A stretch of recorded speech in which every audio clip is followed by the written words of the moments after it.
पहले गुरु जी के नाम से जयकारा लगाएंगे, फिर उसके बाद जो भी गुरु जी की इच्छा होगी, आदेश होगा। गुरु ही परमात्मा है, गुरु ही आत्मा है, गुरु ही ब्रह्म है, गुरु ही शिव है।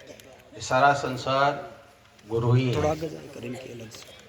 इसलिए मैं ये कहता हूँ, बार बार कहता हूँ, जैसा आदेश गुरु जी का होगा वैसा ही आप लोग सुन पाएंगे।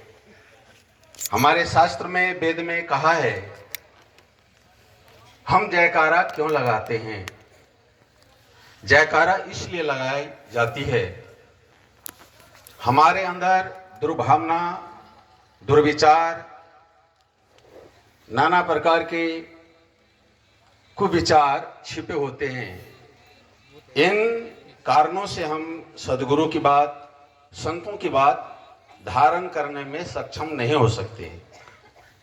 इसीलिए गुरु नाम की जयकारा लगाकर, ब्रह्म नाम की जयकारा लगाकर, वो तमाम दुर्गुणों को हटाकर, जिन सद्गुण से हमारा जीवन पवित्र, पावन, उज्जवल बनता है, जिससे हमारा जीवन सार्वभौम स्थान को प्राप्त करता है, इसलिए हम जयकारा लगाते हैं।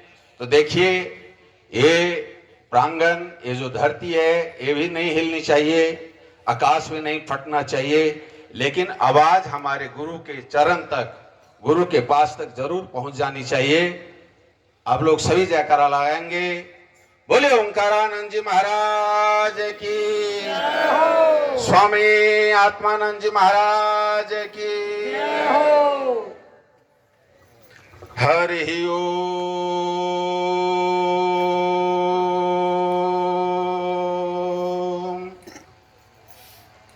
अखंड मंडलाकारं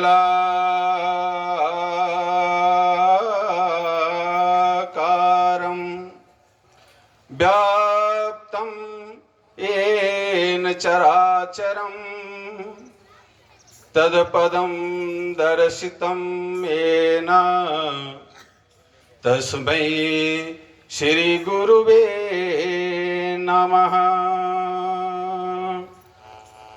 परमानंदं भावानंदं ओंकारानंदं चामृतानंदं आत्मानंदं सर्वानंदं रत्नानंदं च नमो नमः। ओम नमस्तुनंताय सहस्रमूर्तये सहस्रपादाक्षिशिरोरुबाहवे सहस्रनामने पुरुषाय शाश्वते सहस्रकोटि युगधारिणे नमः। नारायण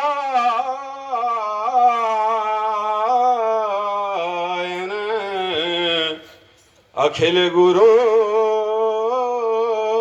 भगवन् नमस्ते, भगवन् नमस्ते, भगवन् नमस्ते।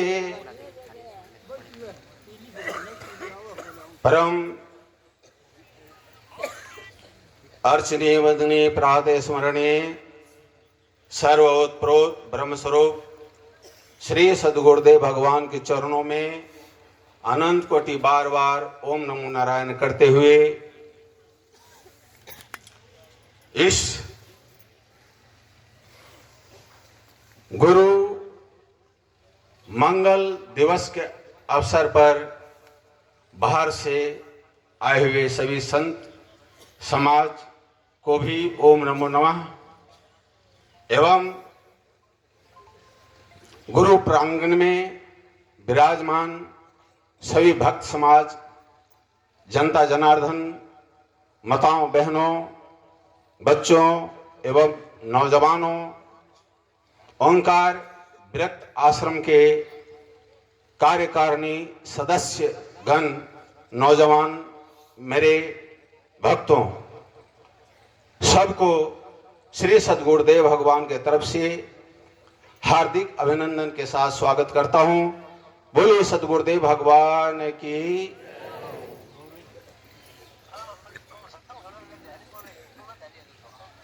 देखिए, हमें मनुष्य शरीर मिला है।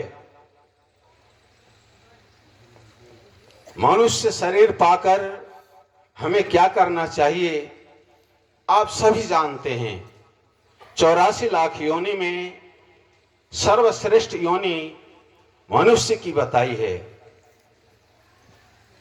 इसलिए बताई, मनुष्य योनि के अलावा अन्य जितनी भी योनियां हैं, चाहे वो देव योनि ही क्यों न हो, सारे के सारे योनि भोग योनि है। मनुष्य शरीर को प्राप्त करके जीव जैसा कर्म करता है, जिस भाव से, जिस आस्था से, जिस प्रेरणा से, जिस श्रद्धा से, जिस लगन से, जिस तमन्ना से, उन्हीं कर्मों का फल 84 लाख योनि में भोगना होता है। आप लोग जिस देवता को श्रेष्ठ बताते हैं, चाहे वो इंद्र हो, चाहे वरुण हो, चाहे वो धनेश हो, चाहे गणेश हो, चाहे वो कुबेर हो, वो भी कभी न कभी मनुष्य थे। नर चोला उन्हें मिली थी और उन्होंने अच्छी साधना की, अच्छा कर्म किया और सकाम भाव से किया, जिस कारण वो देवत्व को प्राप्त हैं, वरुणत्व को प्राप्त हैं, कुबेरत्व को प्राप्त है। और जब उनका पुण्य नष्ट हो जाएगा, उसी क्षण वो इसी योनि में, इसी धारा पर उन्हें आना होगा। पुण्य छीने मृत्य लोके विसंति। ये जो धरती है, ये जो धारा है, इसको मृत्यु लोक कहते हैं। तो हम सभी जो गुरु भक्त हैं, गुरु के प्यारे हैं, गुरु के लाडले हैं, आज गुरु के चरणों में, गुरु के प्रांगण में, सिद्ध तपस्थली गुहा की गोद में हम सब के सब विराजमान हैं। क्यों? ऐसा क्यों? हम कुछ पाने के लिए यहां सब के सब एकत्रित हुए हैं ना? कुछ पाने के लिए हुए हैं ना? बताओ, कुछ पाने के लिए तो आए हैं। क्यों मेरे भक्तों? कुछ पाने के लिए आए हैं, कुछ जानने के लिए आए हैं, कुछ समझने के लिए आए हैं, कुछ करने के लिए आए हैं। क्यों? हमारे स्वामी सद्गुरु ओंकारानंद जी ने साधना के द्वारा, कर्म के द्वारा, एम नेम आसन प्रत्याहार ध्यान धारणा समाधि के द्वारा उन्होंने जो गुण प्राप्त किया, जो शक्ति प्राप्त की, उन शक्तियों को प्रवचनों के माध्यम से, भजनों के माध्यम से जो हम लोगों के बीच में, इस समाज के बीच में जो बीज बोया, आज उसी का फल है, उसी गुरु की देन है जो हम सभी इस जगह बैठे हुए हैं। तो एक बार जयकारा तो लगानी ही होगी। बोलिए सद्गुरु ओंकारानंद जी महाराज की जय हो। महाराज जी ओंकारानंद जी महाराज यहाँ आए थे तो क्या लेकर के आए थे? कुछ लेकर आए थे। इस गांव वाले, सज्जनपुर गांव वाले कोई जानता भी नहीं था। जानता था? कोई नहीं जानता था। लेकिन यहाँ आकर के सज्जनपुर के ग्रामवासियों ने जगह दी, उन्होंने गुफा बनाई और साधना की। और साधना का फल इतना तीव्र हुआ, धीरे धीरे कड़ी से कड़ी जुड़ने लग गई, कड़ी से कड़ी जुड़ने लग गई। और वो उन्होंने जैसा किया, जो साधन के द्वारा प्राप्त किया, वही हम लोगों के बीच में रखा। आज उसी शक्ति की कृपा है, उसी महानता का फल है जो हम उन्हीं गुरु के नाम से दाल रोटी खा रहे हैं और इच्छा के अनुसार इस संसार में भ्रमण कर रहे हैं। तो हमारा कर्तव्य कैसा होना चाहिए? हमारा कर्तव्य ऐसा होना चाहिए, गुरुओं के तरिए। गुरु करे आप समान। परमात्मा जीव को अपने समान नहीं कर सकता। शास्त्र में ऐसा कोई प्रमाण नहीं मिलता। 4 वेद देख लो, चाहे 6 शास्त्र देख लो, चाहे 18 पुराण देख लो, चाहे संत महात्माओं की आप जो है कीर्ति देख लो, चाहे दोहा देख लो, चाहे चौपाई, चाहे छंद उठा करके परमात्मा अपने समान जीव को नहीं बनाता, लेकिन गुरु वो अपने समान बना देता है। गुरु करे आप समान, यही गुरु की महिमा है, यही गुरु की महिमा है। गुरु अपने समान बनाते हैं। गुरु वो होता है जो अपनी शरण में आए हुए को, अपने शरण में आए हुए जीव को अपने समान बनाता है। गुरु वो नहीं होता जो फुसला करके, बहला करके, बरगला करके, काना बाती कुर करके भक्तों के धन संपत्ति को हरण कर लेता है, लेकिन उसके अंदर जो अज्ञानता है, उसके अंदर जो बीमारी है, उस बीमारी को दूर नहीं करता, तो गुरु गुरु नहीं होता है।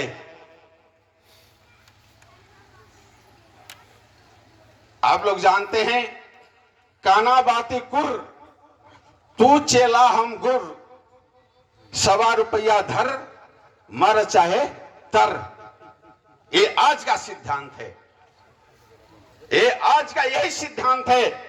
भजन बोलने लग गया, भजन कंठ अच्छा है, राग अच्छा है, लोग बाग जी महाराज जी, जी महाराज जी, जी महाराज जी, जी महाराज जी, जी स्वामी जी, जी गुरु जी, जी गुरु जी कहना शुरू कर देते हैं। लेकिन हमारे भगवान शंकराचार्य ने कहा, बाक बैकरी शब्द झरी शास्त्र व्याख्यान कौशलम। एक गाना बजाना, प्रवचन देना, लोगों को अपने तरफ आकर्षित करना, इससे अपना भला नहीं होता है। भला उसका होता है जो साधता है और अपने जीवन में उतारता है। श्रुति कहती है, न प्रवचने न लभ्यो। प्रवचन के द्वारा कोई भी आत्म तत्व को नहीं पहचान सकता, कोई गुरु तत्व को नहीं पहचान सकता। ना बहुधा सूरते ना। आप कहोगे हम विवेकानंद की भी बात सुन लें, हम समुद्र दास जी की भी बात सुन लें, हम राघवानंद जी की बात सुनेंगे और हम राजेंद्र दास की भी बात सुनेंगे और हमारा भला हो जाएगा। अरे भला ऐसे नहीं होता।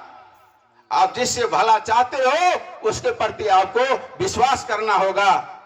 हमारा भागवत कहता है, विश्वासो गुरुवाक्येषु स्वस्मिन् दिनत्व भावना मनोदोष जयश्चयम् कथायाम निश्चला मति। सुखदेव जी ने कहा है, हम नहीं कह रहे, सुखदेव जी, व्यास जी, उन्होंने कहा भला उसका होता है जो गुरुओं के प्रति विश्वास करता है।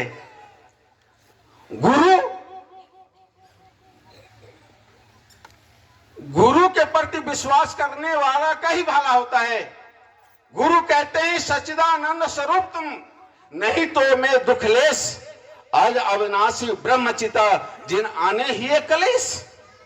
गुरु ने कह दिया, सोहम, तो वही आत्मा है, तो वही ब्रह्म है, तो वही लाल है, तेरे में कोई कलेश नहीं है। तो क्या है? तू सत्य है, तू चित्त है, तू आनंद है, तू अजर है, तू अमर है, तू अछेद्य है, तू अहिदाई है, तू निर्लिप्य है, तू निराकार है, तू निरंजन है, निर्भंजन है। तो उत्तम जिज्ञासु क्या करता है? अपने आप को मान लेता है जो कि मैं सच्चिदानंद हूं। जो सच्चिदानंद मान लेता है उसका भला होता है, और जो सच्चिदानंद नहीं मानता उसका भला नहीं होता है। चाहे संसार में कहीं भी चले जाओ, किसी भी पंथ में चले जाओ, किसी भी संत के पास में चले जाओ, और एक बार सत्संग नहीं 1000 बार सुनो, 1000 बार नहीं 1,00,000 बार सुनो, और सुबह से शाम सुनो, शाम से सुबह सुनो, सुनते रहो, फिर भी भला नहीं होगा। बोलो सतगुरुदेव भगवान की। गुरु के शरण में आने वालों को 4 नियम बताया है हमारे शास्त्रों में। सबसे पहले गुरु शरणागति होनी चाहिए। भगवान श्री कृष्ण ने अर्जुन से कहा, अरे अर्जुन, तू ज्ञान चाहता है ना, तू मोह को नष्ट कर देना चाहता है ना, तू अपनी आत्मा को जानना चाहता है ना, तू ऐसा ज्ञान चाहता है इन सबों को मार करके भी तेरे अंदर कोई दुख ना हो।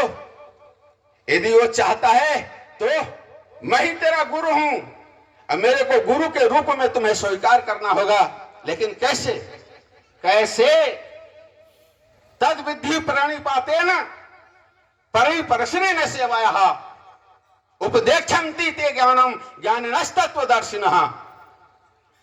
भगवान श्री कृष्ण ने कहा, यदि तू मेरे से भला चाहता है और उस तत्व को जानना चाहता है, जिस तत्व जिस ज्ञान को प्राप्त करके इस 18 अक्षौहिणी सेना को मारने के बाद भी तेरे को दुख न हो, तो सुन, यदि उसको जानना चाहता है तो प्रणिपात, मेरी शरण में आ जा और निष्कपट भाव से मेरी सेवा कर।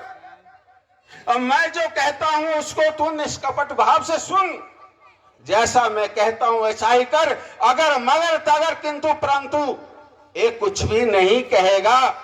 संशय आत्मा विनश्यति, जैसा मैं कहता हूं वैसा ही तुम्हें करना होगा। अर्जुन ने वैसा ही किया और उसका भला हुआ, उसकी जीत हुई। हमारी जीत क्यों नहीं होती है बताओ?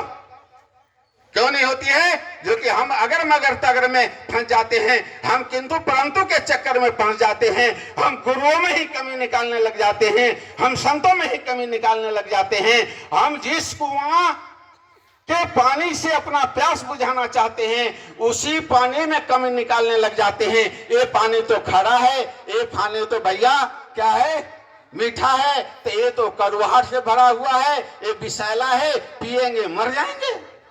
ऐसे वाला नहीं होता। स्वामी ओंकारानंद जी महाराज ने कहा, और स्वामी भावानंद जी महाराज ने ओंकारानंद जी महाराज जी से कहा था एक ग्राम में, जो कि तू जब तक तंबाकू नहीं छोड़ेगा तब तक तेरे को हम माइक नहीं देंगे, है ना? आप लोग सुनते हैं, हम तो भाई महाराज जी को, गुरु जी को तो जानते हैं, आत्मानंद जी को, लेकिन ओंकारानंद जी को, भवानंद जी को, परमानंद जी को, अमृतानंद जी को तो नहीं जानते, नाम सुनते हैं। उन्हीं के परंपरा में हम हैं। हमारे पूर्वज ऐसे हुए, हमें अभिमान है, हमारे पूर्वज ऐसे हुए जो कि गुरु के कहने पर ओंकारानंद जी महाराज ने और आत्मानंद जी महाराज ने हुक्का का त्याग कर दिया। वो होती है गुरु शरणागति, वो होती है गुरु निष्ठा। लेकिन हम लोग करते क्या हैं? क्या करते हैं जरा विचार करो। अरे कोई प्रवचन हंसने के लिए होता है, सत्संग कोई मजाक के लिए होता है। सत्संग होता है सत्स्वरूप परमात्मा को जानने के लिए, सत्य निष्ठा प्राप्त करने के लिए। क्या आपके घर में संसार के वैभव, संसार के ऐश्वर्य, संसार की संपदा नहीं है? क्या हंसी मजाक के लिए देवर और भाभी नहीं है? क्या साले और रिश्तेदार नहीं है? फिर गुरु के पास में आकर के, संत के पास में आकर के वही दुनियादारी की बात, तो फिर सत्संग किस नाम का? सत्संग एक जन क्रांति है, सत्संग एक मणि है, सत्संग वो दिव्य औषधि है, जिस औषधि को एक बार प्राप्त करने के बाद वो शेर के तरीके गरजने लग जाता है। जिस प्रकार से शेर का बच्चा शेर होता है, गुरु अपनी शरण में आने वालों को शेर बनाता है, गुरु बनाता है और कहता है जिस मार्ग से हम चलते हैं उसी मार्ग से तुम चलो। परमानंद के पास में भवानंद जी आए, अपने समान बनाया। भवानंद जी के पास में ओंकारानंद जी महाराज जी गए, अपने समान बनाया। ओंकारानंद जी के पास में स्वामी आत्मानंद जी आए, जो हमारे गुरु हैं, उनको अपने समान बनाया। गुरु में भेद नहीं। हम प्रवचन बराबर आप लोगों को दे रहे हैं, लेकिन आप श्रवण में ही भेद करोगे, मनन में ही भेद करोगे, निधि ध्यासन में ही भेद करोगे, तो फिर हम में कमी कहां से? ये कमी हमारी नहीं है। हम ये नहीं सोच रहे हैं जो कि यहाँ मेरा निंदक बैठा हुआ है, या यहाँ प्रशंसक बैठा हुआ है, या ओंकारानंद जी का ही चेला बैठा हुआ है, या राधा स्वामी है, या कौन स्वामी। हमें किसी से कोई मतलब नहीं है। हमें मतलब ये है, आप सारे के सारे जिज्ञासु हैं। कोई भी एक गुरु पूरे संसार का भला नहीं कर सकता। इसीलिए समय समय पर उस परमात्मा का अवतार होता है, चाहे वो भगवान के रूप में हो, चाहे वो सदगुरु के रूप में हो। कभी वो दादू के रूप में आता है, तो कभी वो कबीर के रूप में आता है, कभी परमानंद के रूप में आता है, कभी भावानंद, कभी आत्मानंद के रूप में आता है, और कभी ओंकारानंद के रूप में आता है। और जिसको जैसा भाव विचार अच्छा लगता है उसको वो ग्रहण कर लेता है। कभी वो निष्काम भाव बताता है, तो कभी वो ज्ञान की बात करता है, कभी वो भक्ति मार्ग बताते हैं, कभी वो शंकर की प्रशंसा करते हैं, तो कभी क्या करते हैं, गणेश की प्रशंसा करते हैं। सर्व रूप उस परमात्मा का है। जिस रूप में आपकी श्रद्धा हो जाए और जिस मार्ग पर आपको चलने में सुमुखता मिले, सरलता मिले, वही मार्ग, वही रूप आपके लिए सर्वश्रेष्ठ है। इसलिए हमारे शास्त्रों में 3 मार्ग बताया, ज्ञान मार्ग, भक्ति मार्ग और कर्म मार्ग, माने निष्काम कर्म मार्ग। तो गुरु शरणागति जरूरी है। दूसरी बात है मुमुक्षुता। मुक्तम इच्छाइति मुमुक्षुता। आप चाहते क्या हैं? हमारे पास में बहुत सारे आते हैं, हम ज्योतिष शास्त्र भी जानते हैं। कोई भी ऐसा बंदा नहीं आता मेरे पास में ये कहता हो जो कि महाराज जी हम अपनी अज्ञानता को दूर करना चाहते हैं, हम अपने पिया को भूल गए, हम अपने पिहर को भूल चुके हैं, ससुराल में आकर के हम भटक गए। ये संसार हमारा ससुराल है भाई, और पिहर हमारा अपना स्वरूप है, हमारा आत्मा, हमारा परमात्मा, वही हमारा पिहर है। कोई ये नहीं, अपनी बात कोई नहीं करता, उद्धार की बात कोई नहीं करता। कोई कहता है जो कि महाराज जी मेरी पत्नी बात नहीं मानती, कोई पत्नी कहती है महाराज जी वो मेरी बात नहीं मानता, भाई कहता है भाई नहीं मेरी बात मानता। अरे माने तो माने कौन? तुम मानते हो क्या? हाँ, गाड़ी चलती है, गाड़ी 2 पहिया से चलती है, गृहस्थ आश्रम भी एक गाड़ी है, गाड़ी है ना, वो 2 पहिया से चलेगी। हमारे मान लीजिए राम कुमार हैं और हमारी वो हैं, और ये दोनों आपस में लड़ेंगे झगड़ेंगे तो बचाव क्या होगा? जीवन में क्रांति आवेगी? नहीं आवेगी ना। क्या इनका जीवन शांत रहेगा? नहीं रहेगा ना। होगा क्या? उसी प्रकार से गृहस्थ आश्रम में, यदि गृहस्थ आश्रम को चलाना चाहते हो, गृहस्थ आश्रम के सारे धर्म को अपनाना चाहते हो, तो पति पत्नी में आपस में प्रेम और प्यार होना चाहिए। एक ने कहा दूसरा ने महाना। तुलसीदास जी कहते हैं जहां सुमति तहां संपत्ति नाना, जहां कुमति तहां विपत्ति निधाना। कुमति निवारण कोई नहीं चाहता, सब कहता है मेरी बस में हो जाए, मेरे बस में हो जाए। अरे तू पूरे संसार का ठेकेदार बन गया क्या? क्या तू राम हुए, कृष्ण हुए, शिव हुए, दुर्गा हुए, उनकी बात दुनिया ने नहीं मानी, भीष्म पितामह की बात कौरवों ने नहीं मानी, यहां तक हमारे गुरु आत्मानंद जी की बात किसी शिष्यों ने नहीं मानी। जिसने मानी उनका भला हुआ, और जो जिसने नहीं मानी उनका गर्भपात हो गया। अब बताओ तुम ठेकेदार हो क्या जो कि सभी तुम्हारी बात माने? नहीं, तुम्हारा कर्तव्य बनता है, हमारा कर्तव्य बनता है जो कि हम अपना उद्धार करें। तो हमारे अंदर ये होना चाहिए मुमुक्षुता। मुक्तम इच्छाइति मुमुक्षुता, जन्म मरण से पिचकरा छूट जाए। शेर होकर के हम भेड़ बने हैं, शेर होकर के हम भेड़ बने हुए हैं। हम भगवान के रूप हैं, हम शिव के रूप हैं, हम शंकर के रूप हैं, हम कबीर के रूप हैं, हम आत्मानंद के रूप हैं, हम दादू के रूप हैं, हम संत के रूप हैं, हम ब्रह्म के रूप हैं। लेकिन हम अपने आप को ब्रह्म मानते हैं क्या? हम अपने आप को सुखी मानते हैं क्या? कभी आपको हम अपने आप को आनंद स्वरूप मानते हैं क्या? कान दुखने लग जाता है, कहते अरे मर गए मर गए, पेट में दर्द होने लग गया, मर गए मर गए, भूख लगने लगी, मर गए मर गए, समय पर जल नहीं मिला, मरने लग गए, मर गए लग गए। मैं पूछता हूं जब तुम आत्मा हो तो ये भूख प्यास किसको लगती है? ये प्राण का धर्म है, ये मन का धर्म है, ये बुद्धि का धर्म है, तुम्हारा धर्म नहीं है। तुम अपने में क्यों ये संसार के धर्म को मानते हो? जो तुम्हारा धर्म है तुम मानो। मैं चित्त हूँ, सत्य हूँ, मेरे को कोई मार नहीं सकता। मैं चित्त हूँ, ज्ञान स्वरूप हूँ, मैं अज्ञान मेरे में है ही नहीं, अज्ञानता हमारा धर्म है ही नहीं, मैं आनंद स्वरूप हूँ। महाराज जी से पूछते थे लोग, वाकई पूछते थे महाराज जी कैसे हो? भाई आनंद में हूँ। हम लोगों का एक रिवाज है, कैसे रहते हो? भाई आनंद में हूँ।